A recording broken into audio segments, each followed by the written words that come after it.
Hello, everyone. My name is Nathan Kolb, and I'd like to welcome you to this Credit Safe webinar.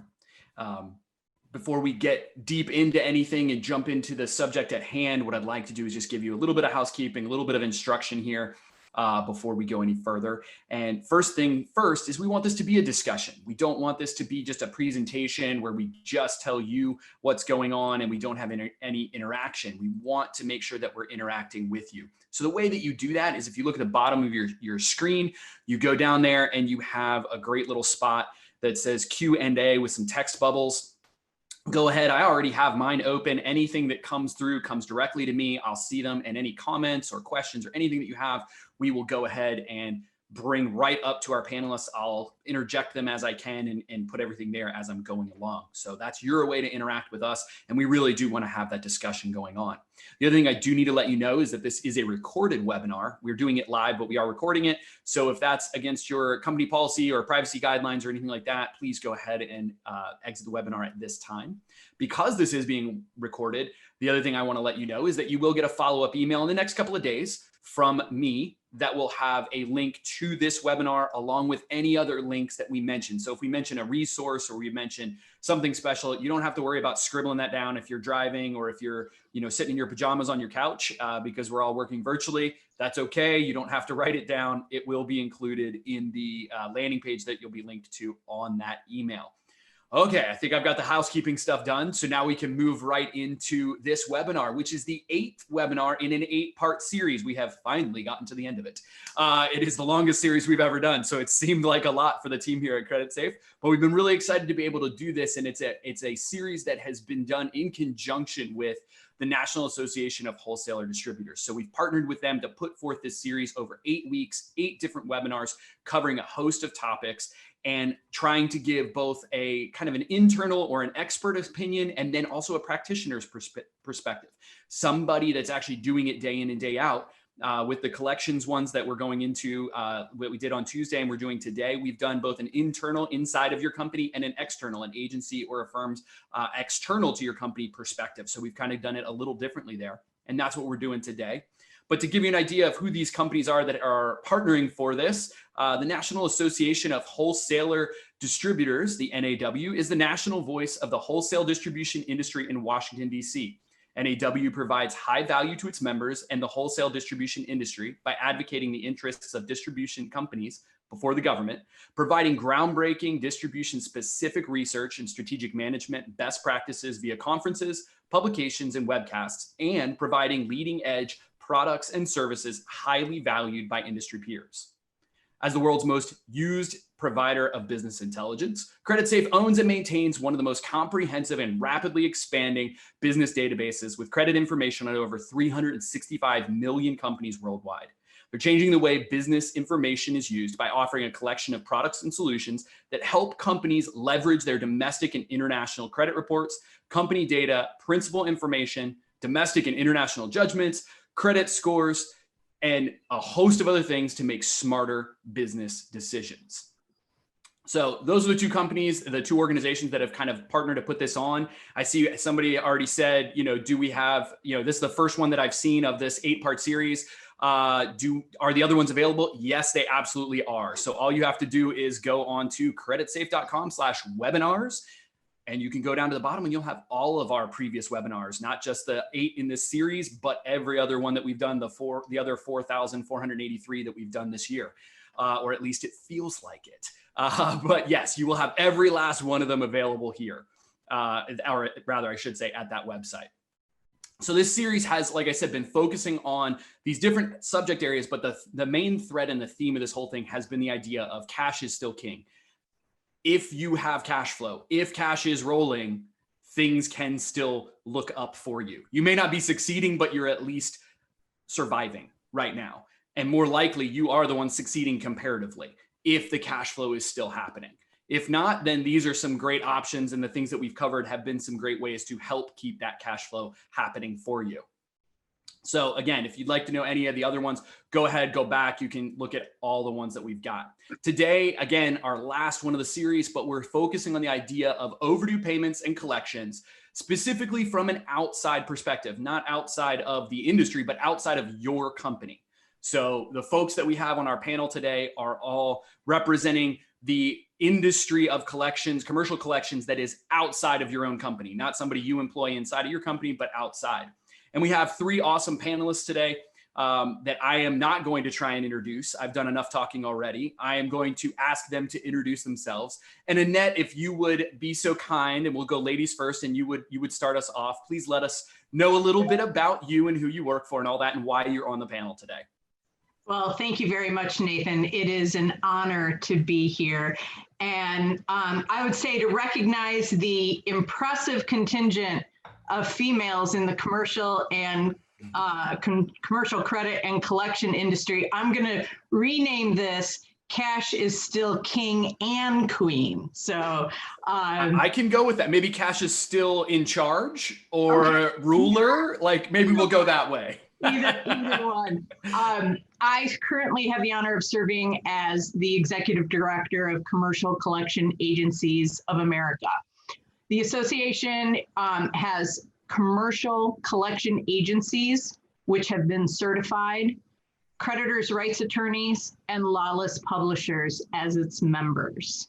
My main goal is to make sure that the certification program, which was promulgated by an independent standards board, is adhered to, and also to offer education.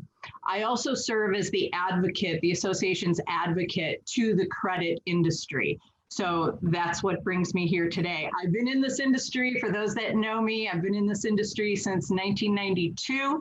I love this industry. I was actually born in this industry, but not born in 92. Prior to that, I was an accounting officer with a national title company, and I focused on preparation of financial statements and internal audit. So that's who I am. And again, thank you for having me today on behalf of the association. Of course, we love having all of our panelists here, but we always love having you. And Annette is not a newbie to our webinar. She's done a couple of them with us. So I'm going to go on. Lonnie, if you would introduce yourself and let us know a little bit about you. Sure. Thanks, Nathan. Can you see me and hear me all right? Absolutely. Go ahead. Perfect. Thanks a lot for having me. And then I've known you for a long time as well. Been in the business forever. What I represent here today is DNS Global Solutions. We do a commercial environment for any kind of collections or recovery type projects. And I'm glad to be here to answer questions, direct help, whatever things you might have that you're concerned about right now, especially with the environment we deal with today. I look forward to talking with you. We've been in business for 23 years. I've been in the business for nearly 40. So there's a few things I've been through and kind of covered the ground on a number of items. So if you've got questions, please throw them at me.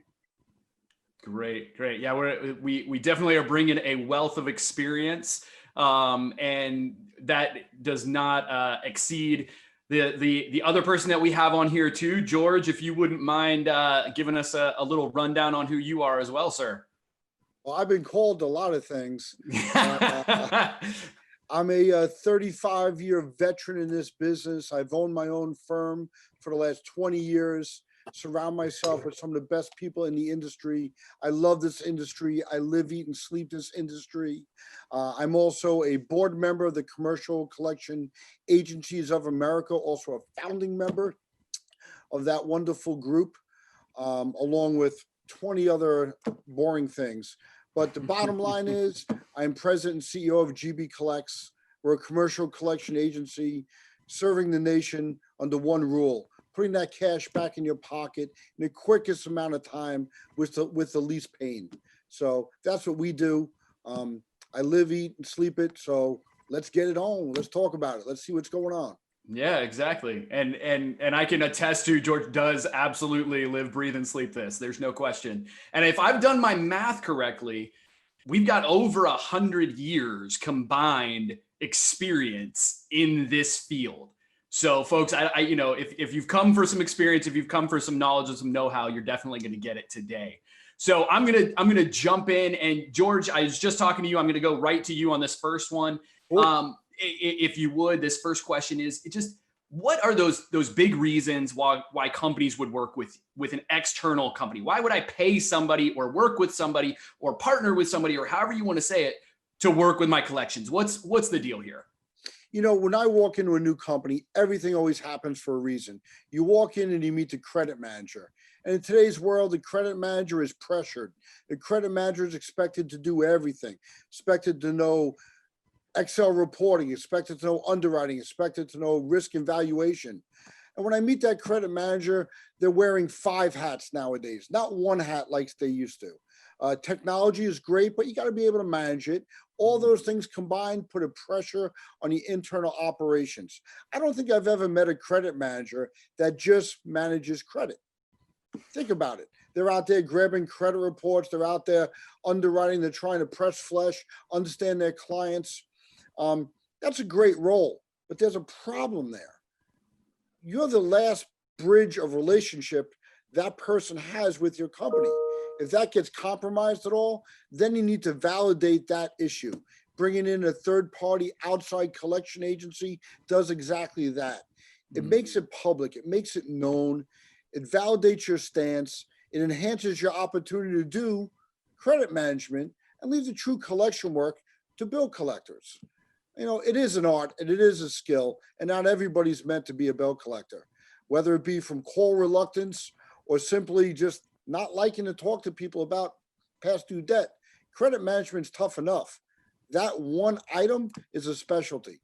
So using an outside agency allows you to get back to work, do what you do best, identify your delinquent clients, ex-clients, maybe pass them off to your competitors, and focus on cash. And that's where we come in.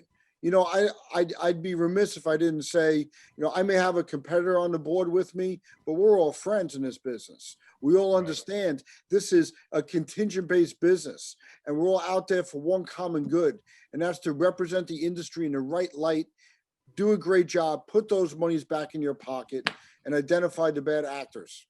Absolutely. Yeah. I mean, you guys, all of you on the panel and across the board of the folks in the commercial collections industry that I've met have always been the consummate professionals. They've always been those folks that, you know, they're not they might joke about breaking kneecaps or, you know, something like that, but in all reality, they're straight up professionals that just want to help those businesses. And Lonnie, we were talking a little bit before about how this is all changing due to the pandemic. Do you want to give me some idea of how this idea has changed of I'm going to work with another company to get this all done now that we're involved in COVID and everything's going on here?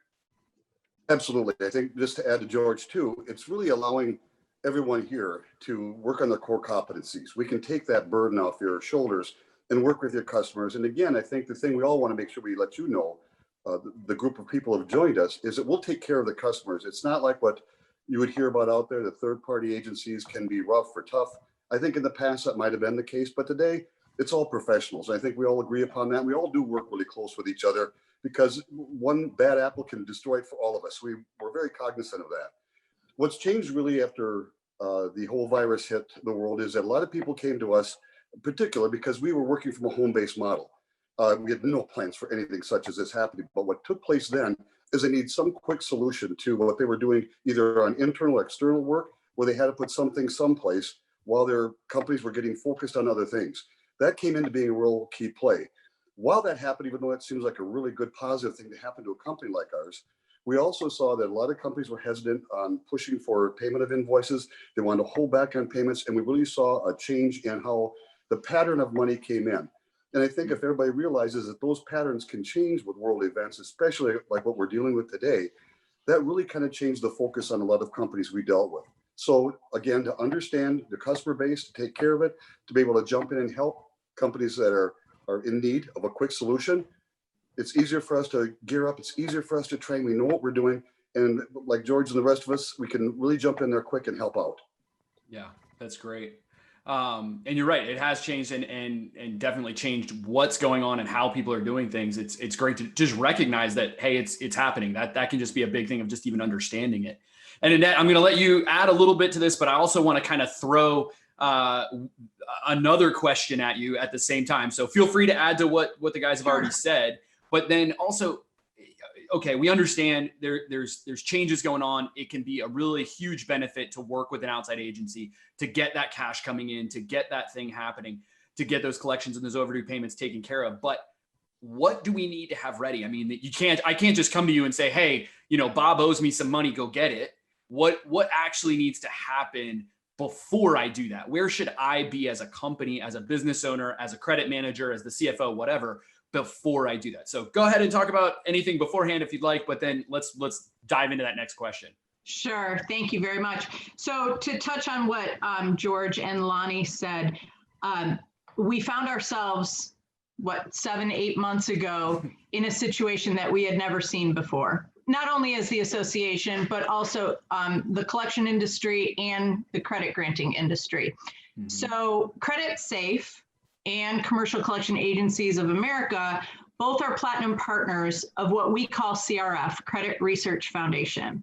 Credit Research Foundation's membership is the Fortune 1500 directors of credit. So when CRF did a survey at the beginning of the pandemic, they found that close to 80% of the respondents to the survey reported a slowdown in payments. Mm-hmm. And this was in early April. 3/4 of the respondents said that they're increasing their focus on collections. Mm-hmm. So now let's move to the middle of April, because CRF did a series of surveys. In the middle of April, 35% of the respondents said that they were placing claims quicker.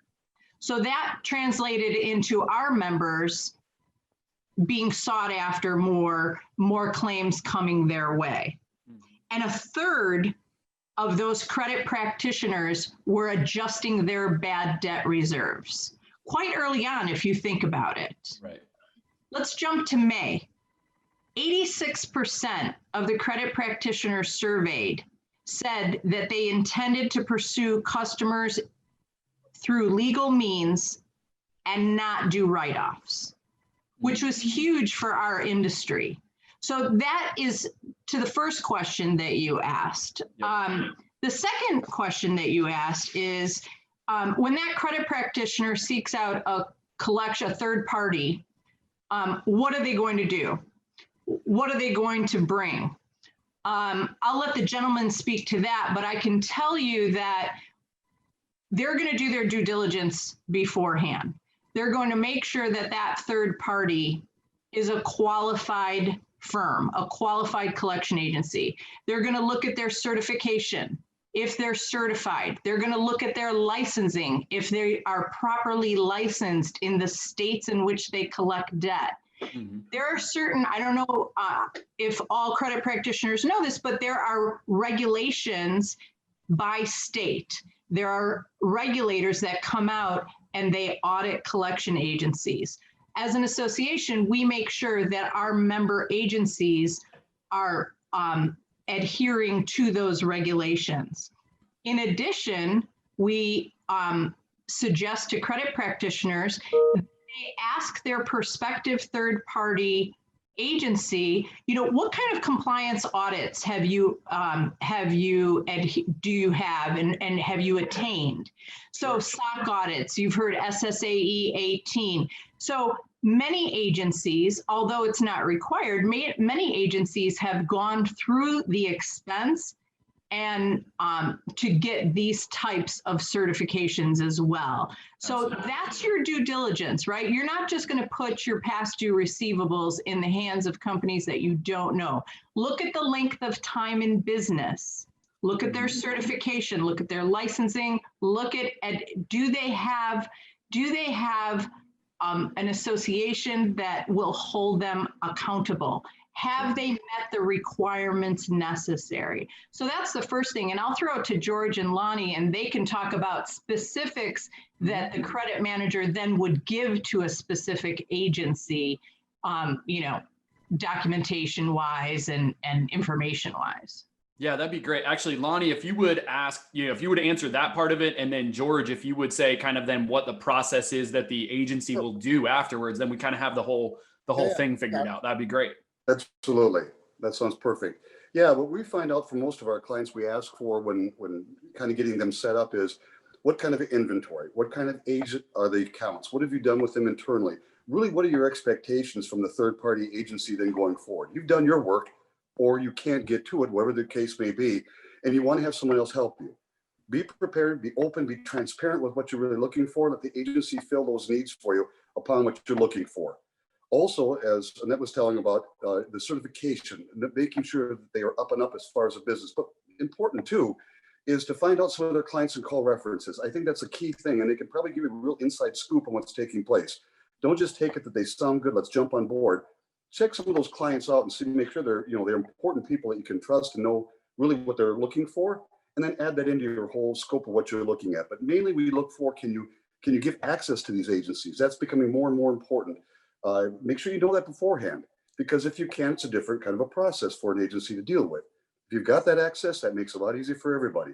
But again, know your portfolio a little bit, what you plan to do with it, and then have those expectations kind of set in your mind when you're talking with the agency. I'll give it to you, George. Great, thanks, Lonnie. Ultimately, everybody's a banker in this environment. We're all holding money, we're all moving money. For those credit managers out there, we can all tell immediately when you're a banker. You go from being a vendor to supplier to banker, holding on to those dollars. At that moment, when you decide to utilize a third-party agency, that's a big step. It's a relationship. It's not only just a handshake. We're really getting in a physical bed together. We're understanding each other. And that's a matter of us having a dialogue, a lot of transparency. I can speak for myself. My clients have access into everything. 24/7, 365, real time. That's really important. You need to discuss everything from how is money going to move? Am I going to clear the cash? Am I going to remit you? When I'm going to remit you? How I'm going to remit you? Frequency of remittance. You want it weekly, monthly, bi-weekly? Would you like it in wire, ACH, or ancient type of mentoring? Oh my God, people use checks. Right. There's a dialogue that has to happen. I can speak for myself, Lonnie. I could probably throw a couple cents in your ways. I don't think anybody who's been in this industry for amount of time works not on a contingent upon collection basis. So there are certain dialogues, certain scenarios where you may, but it's always going to be a contingent upon collection basis. It should be, at least. You should have some documentation to substantiate where you're coming from. Obviously, we all ask for it. More documentation, the better. We don't want to burden people with those requests, but it definitely helps having that documentation.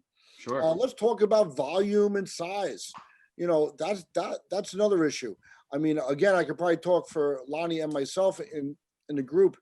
Nobody wants to chase $50 bills. That's not really what we're about. Right, Lonnie? That's right. Get that right. Then again, we're not here to take the low-hanging fruit. A lot of times we'll go back to clients and make a suggestion. Hey, maybe you should do this before you give it to me. We want to handle the debt collection side of things.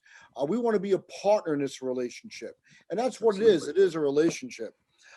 Again, online access helps, and that goes in both directions. If we get access in your system and alleviate a clerical role that may be jamming up your day, fantastic. And conversely, I don't know your system, Lonnie, but most clients have an availability to dial into our system or seek into our system and see what's going on in real time. So think of it as a true extension of your internal credit process. That's what we're looking for. We're not looking to be a vendor. We're looking to be a partner. There's a big disparity between those two statements. No, that's great. Go ahead, Annette. Yeah, go ahead. You can add a little bit here. We've got the time. And folks, I was just going to say, if you have questions as we're going through here, please just throw them into the Q&A and I will send them here. I do have some questions, as you've seen, but we're happy to have you guys asking questions as well. So one thing I was just going to add to George is how important that transparency and that communication is.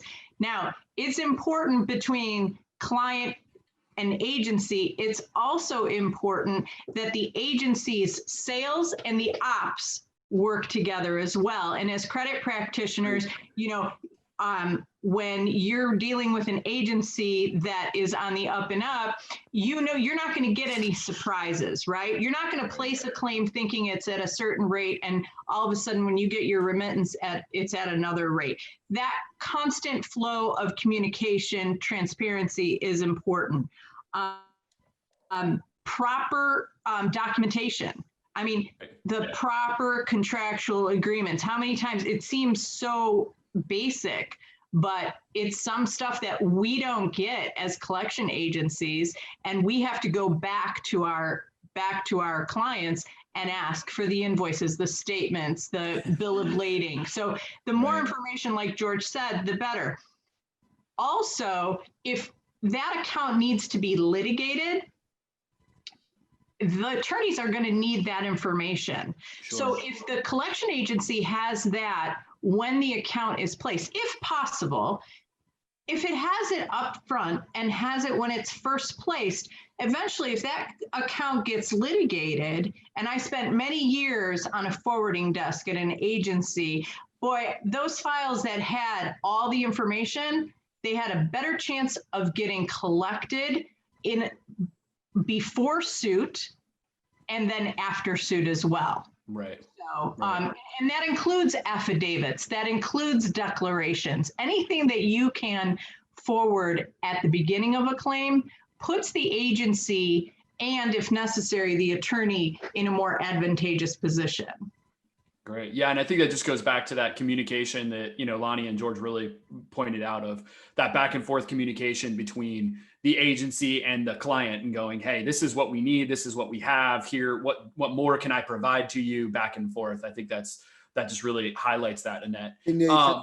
Yeah, go ahead. So just to add on to Annette and Lonnie, we all work in what's called a triadic environment. So the clients have to understand and trust the process. And what that process is, it's third-party debt collection, and then it rolls to a legal status if needed.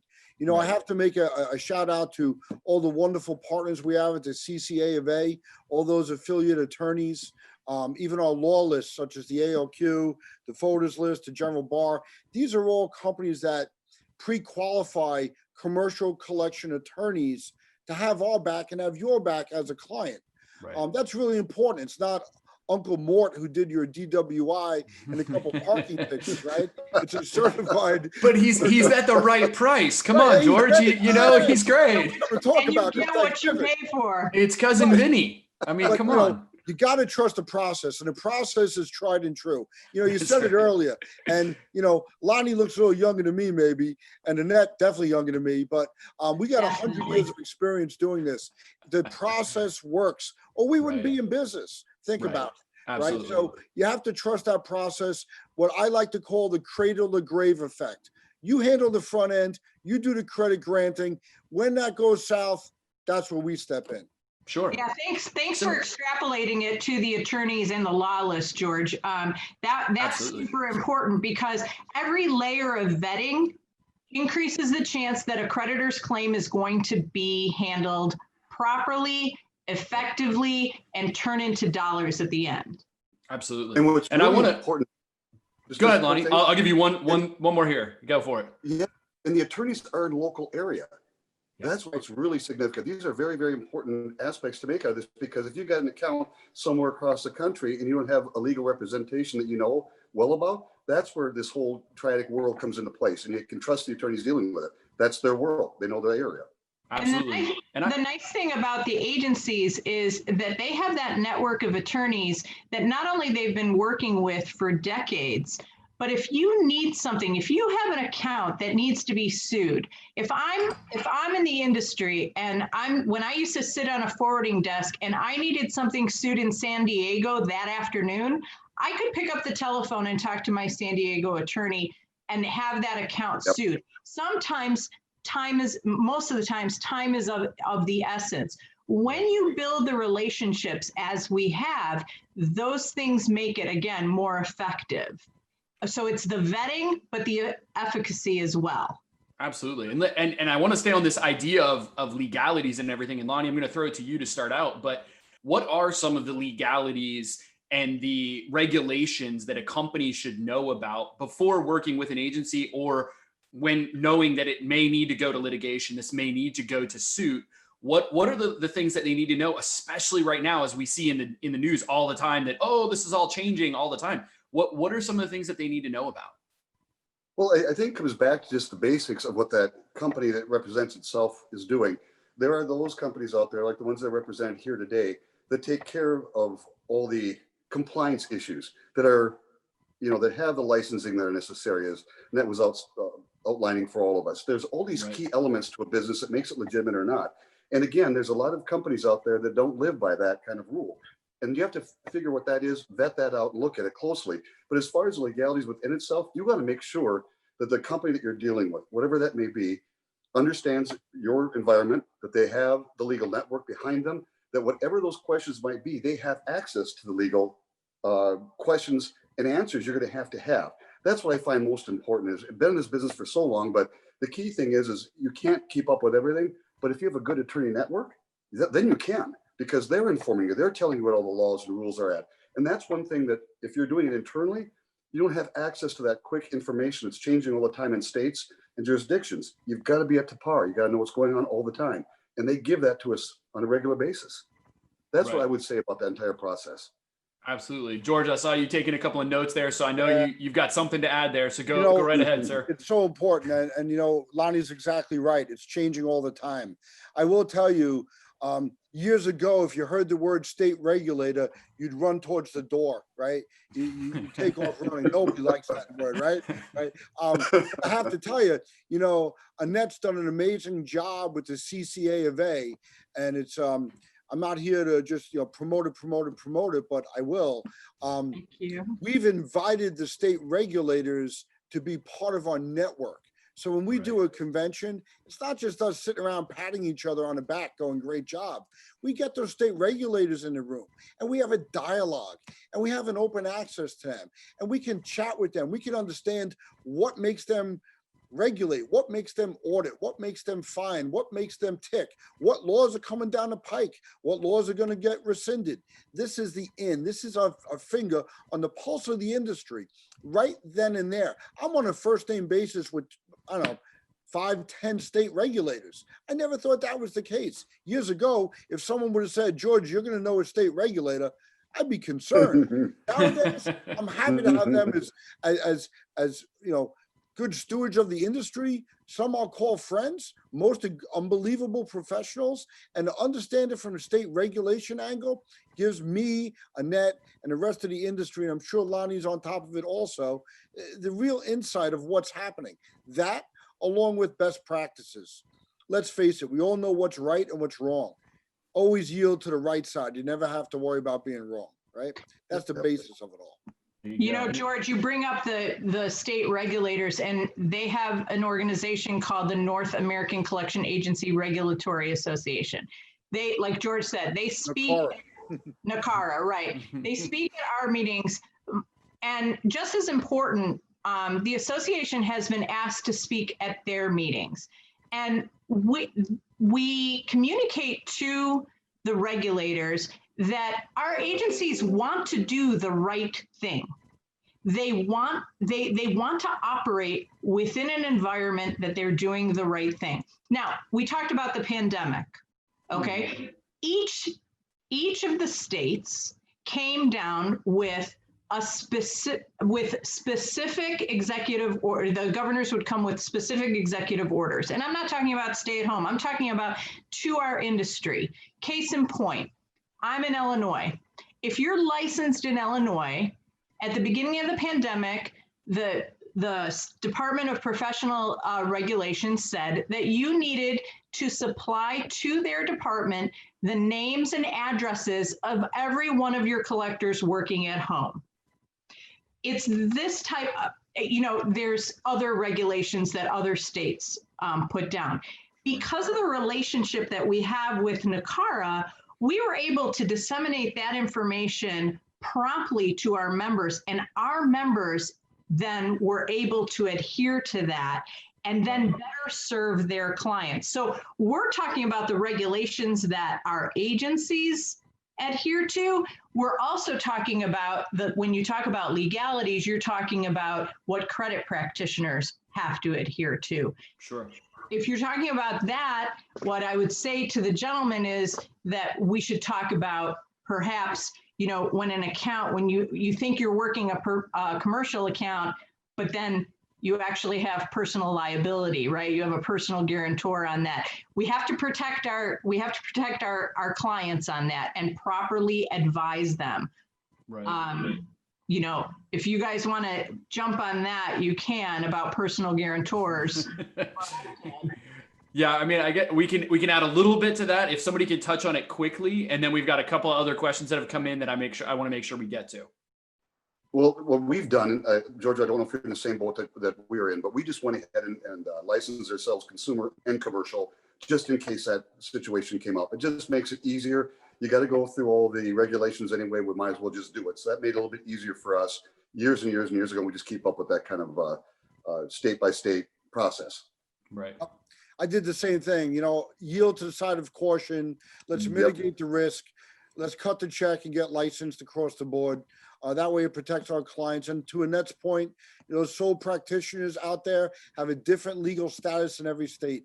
Some are considered consumer, some are considered commercial. This is the importance of getting with a good licensed compliant collection agency. Lonnie and I know, as does Annette know, there's a lot of players in this world.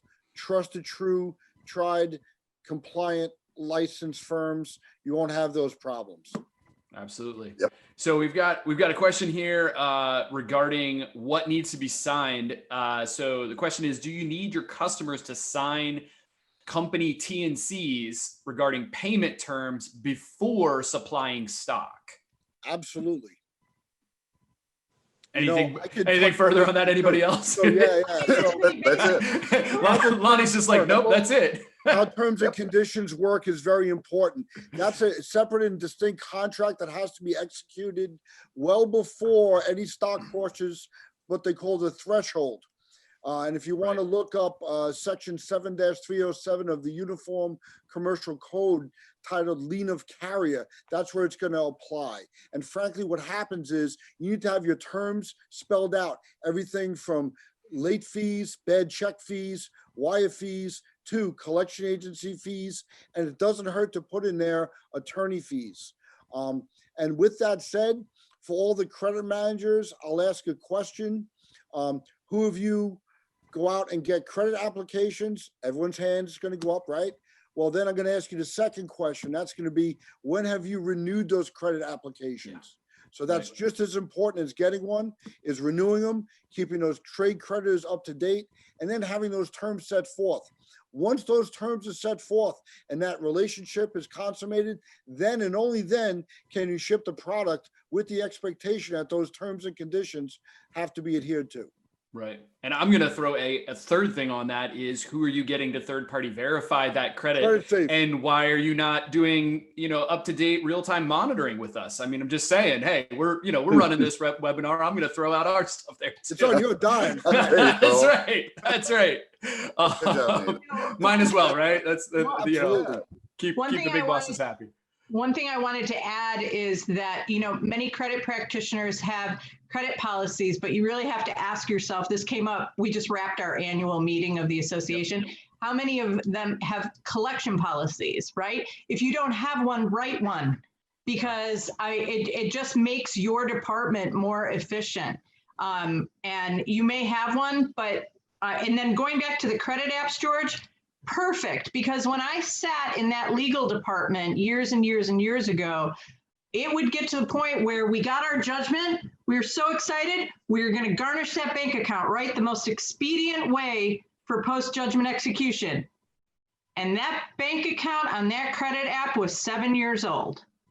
Okay, good luck. And so it was so disheartening, because we were ready to go if the clients, if the credit practitioners understand how important that timely information is, to update those credit apps annually, to get the bank. And it's, your salespeople are on the telephone with these customers often. And if there's some protocol put in place to ask the proper questions, that makes it, if an account has to go to collection and litigation, and perhaps litigation, it makes it all the much more efficient. And the opportunity to collect is greater.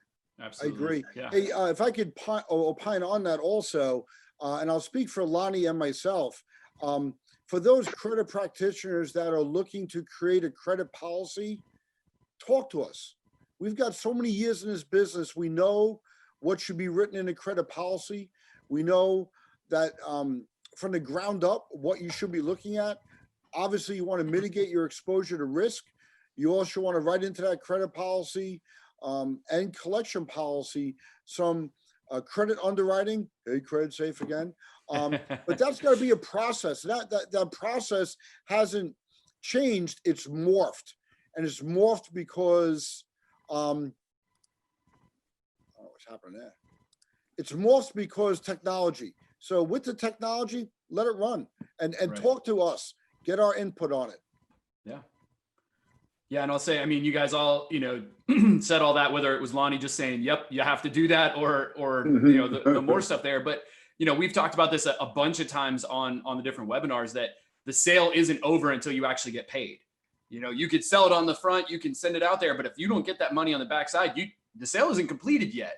So if you haven't put the process in place, and like you guys are saying, have the right documentation, the right setups, the right applications, everything, if it does end up going to an agency or a litigation or something like that, you still haven't completed that sale and you haven't done your proper stuff. So I appreciate you guys giving us some stuff there. And that kind of dovetails right into the next question of like, what are the best practices? What are those tips? What are those things that somebody can do that will really set them up properly and help to, we've already talked about this idea of a partnership or relationship between a company and an agency and all that type of stuff. What are the things that set people up properly and then also help to build that relationship between their company and an agency? And Lonnie, I see you on my screen big right now, so I'm going to throw this to you first because you're the biggest face on here right now. All right. Well, there you go. The main thing I would tell anyone in regards to something like that is that use that agency, not as George had said earlier, don't use us as a vendor or something where you toss the old accounts at. Use us as consultants. Use us as your helpers to get you through a tough situation, whatever the accounts may be, and really take advantage of our knowledge and our experience and what we can do with the customers. And just to add a little bit more of the credit policies you build, we usually see poor credit policies in our company a lot. Because again, the better you set yourself up, the better you're prepared for it, the less likely your accounts will run into the situation which you don't want it to. But we can help out more if it is a proper way in which you set your company up internally. So again, like Annette was saying, set it up appropriately, get ready for it, and then use the agency as a partner. It really takes you every step because you're going to have questions. There could be letters you're not sure about. There could be all kinds of licensing or legalities you got to get around. That's what we do for a living. And that's one of the reasons you want to use a third-party agency, to make the process easy, smooth, and convenient for you. And then you can go on to your core competency and take care of the things, your early stage processes, your customers, that kind of thing. But let's deal with the other part of it. Sure.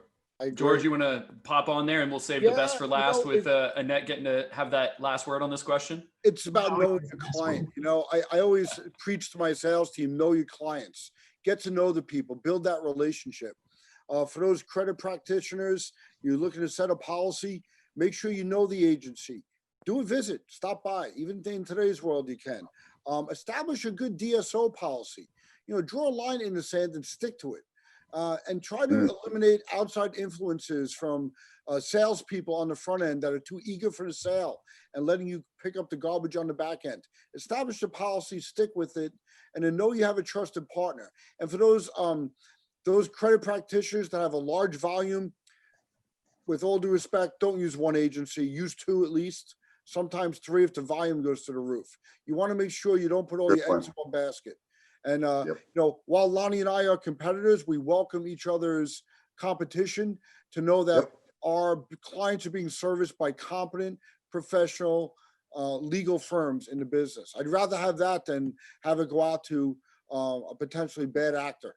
So absolutely. And George, I'm gonna bump on there. You'd mentioned a DSO policy, and somebody popped in real quick and wanted to know what exactly is a DSO policy. Oh yeah, great. So a DSO policy is day sale outstanding. It's basically a measurement to understand how old your receivable is.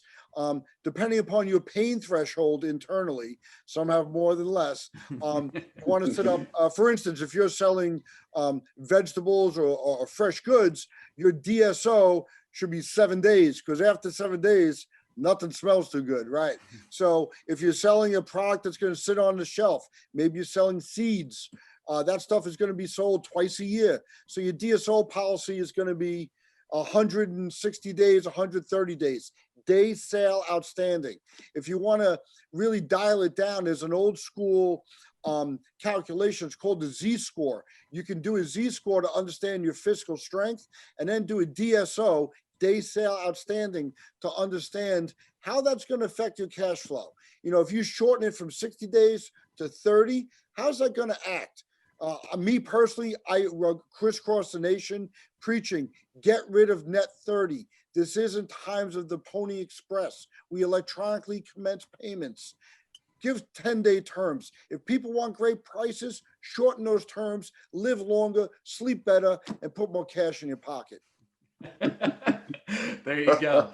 And folks, if you had any question of, you know, whether these guys know what they're talking about, we've had regulations quoted chapter and verse. We've had, you know, algorithms just talked about. We have, you know, all of us, you're getting an education here just for showing up, which is great. So, Annette, back to you with the idea of what are some of these best practices, some of the best tips that you guys can offer to folks that are listening in today. So I think we've touched on it a couple of times, but the quality of your agency is the most important.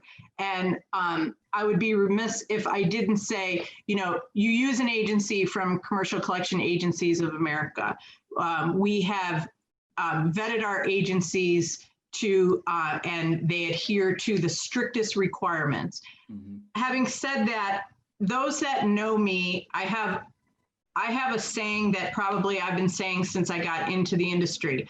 I believed as an agency person, it was incumbent upon the agency to teach and to educate its client. We talked about credit policies. We talked about collection policies. We talked about regulations.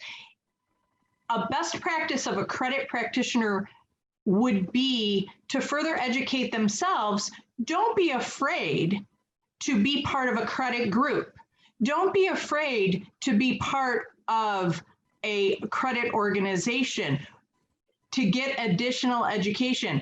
And then always don't be afraid to ask your agency, hey, what's new? What are you seeing? Are you representing other clients in my industry? And are they saying, most likely they're going to know if they're part of a credit group, but it's incumbent upon the agency to educate the client, to educate the customer. But we see that some of the best customers are already educated, and we're only educating them on the collection side of it. Right. So I guess that, I mean, I'm all about education. It's part of what we do at the association. But on the credit practitioner side, just as important as it is on the collection side. Absolutely. Yeah, that constant communication and education and everything with all your different partners. I mean, that's why we do these webinars. Yeah, exactly. Build that relationship. Get a good credit partner to rely on. Yes. Yeah. Today. Don't delay. No, we didn't pay George to say that. But no, it's seriously, and that's why we do these webinars, and that's why we try and get experts on here to talk about this, so that the folks that are in the credit industry, that are business owners, that are doing, you know, business finance, all those different things, can learn this stuff and can be up to date on the most current and most beneficial things that are going on. And guys, we're running up against time, so unfortunately, I'm gonna have to cut this short. I know we could keep talking and keep going, and there's so much more, and hopefully we'll have some other webinars with you guys in the future.